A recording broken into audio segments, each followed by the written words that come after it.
सावध असावा त्याचं अजून एक उदाहरण सांगतो आणि पुढे जातो मी.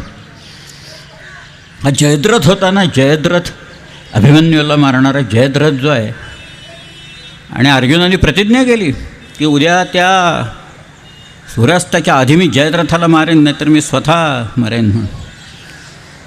त्यावेळेला श्रीकृष्ण म्हणाला, मी रथ माझा आपला जो आहे तो मी जयद्रथाच्या जवळ नेतो, मी माझ्या मायेने सूर्यास्त घडवतो, आणि त्यावेळेला जयद्रथ समोर असेल, तू जयद्रथाला मार.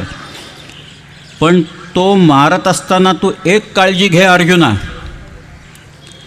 की त्याचं मस्तक जे आहे तो त्याचा बाप, त्या बापांनी काही तपस्या करून वर मागून घेतलेले आहेत की याचं मस्तक ज्याच्यामुळे जमिनीवर पडेल तो जळून खाक होईल म्हणून.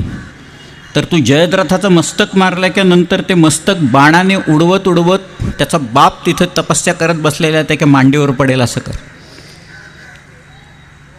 अर्जुनाने बाण लावले, श्रीकृष्णांनी रथ आणून उभा केला, तो उभा केल्याच्या नंतर तिथं बाण ह्याने मारला, त्याचं मस्तक उडवलं जयद्रथाचं, आणि ते मस्तक फिरवत फिरवत ते शेवटी जयद्रथाच्या बापाच्या मांडीवर पडलं.